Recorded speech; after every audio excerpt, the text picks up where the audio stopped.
उत्तर भारत की सीमा से लगा एक पुराना गांव था, कालीपुर। नक्शों में उसका नाम मुश्किल से मिलता था, और जो मिलता भी था वहां जाने का रास्ता अक्सर गलत हो जाता था। दिन में सब सामान्य लगता, बच्चों की आवाजें, बैलों की घंटियां, मंदिर की आरती। लेकिन सूरज डूबते ही कालीपुर मर जाता था। दरवाजे बंद, खिड़कियां सिली हुई, औरतें बच्चों को सीने से चिपका लेती, पुरुष बिना बात किए दिए बुझा देते, क्योंकि वो जानते थे आज अमावस्या है।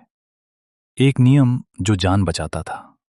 कालीपुर में सिर्फ एक नियम था, अमावस्या की रात अगर कोई आवाज तुम्हारा नाम ले तो जवाब मत देना। कोई नहीं पूछता था क्यों, जो पूछता था वो अगली अमावस्या तक जिंदा नहीं रहता। वो कुआं जो कभी सूखता नहीं, गांव के बाहर पीपल के जंगल के बीच एक पुराना कुआं था। कहा जाता था उसमें कभी पानी नहीं, सिर्फ यादें हैं। बरसों पहले उसी कुएं के पास एक औरत को गांव वालों ने अपशकुन कहकर बांध दिया था। उसका नाम था लक्ष्मी। उसका कसूर, हर अमावस्या को वो चांद से बातें करती थी। आखिरी बार जब उसे देखा गया, उसकी आंखें खुली थीं और मुंह से बस एक वाक्य निकला था, मैं लौटूंगी जब अंधेरा पूरा होगा।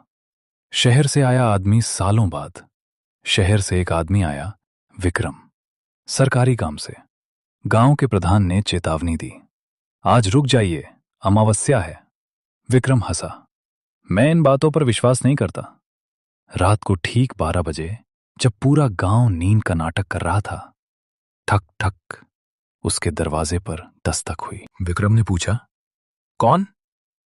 बाहर से एक औरत की धीमी आवाज आई, दरवाजा खोलो, ठंड लग रही है।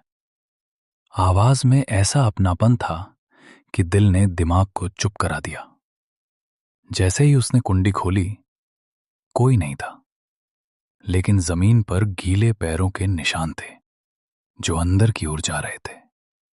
रात के 1:13 बजे उसके कान के पास कोई फुसफुसाया, विक्रम।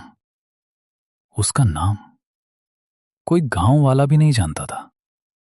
कमरे की दीवारों पर हाथों के निशान उभरने लगे, नाखूनों से खुरचने की आवाज, और फिर खिड़की पर एक चेहरा। आंखें नहीं थीं, बस काले गड्ढे। विक्रम भागा, बिना चप्पल, बिना रास्ता देखे। जंगल, और फिर वही कुआं। कुएं के अंदर से आवाज आई, तुमने जवाब दिया था, अब तुम मेरे हो। कुएं के पानी में उसे अपना ही चेहरा दिखा, लेकिन आंखें किसी और की थीं। सुबह की खामोशी।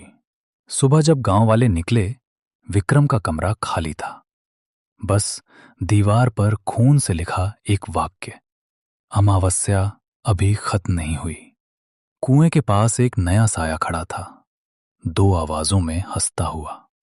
आज भी कालीपुर में अमावस्या की रात कुत्ते रोते हैं, बच्चे बिना वजह चौंक कर उठ जाते हैं, और कुएं का पानी हिलने लगता है, क्योंकि अब लक्ष्मी अकेली नहीं है। और अगर कभी अंधेरे में कोई आवाज तुम्हारा नाम ले, तो याद रखना, जवाब देने से पहले सूरज निकलना जरूरी है।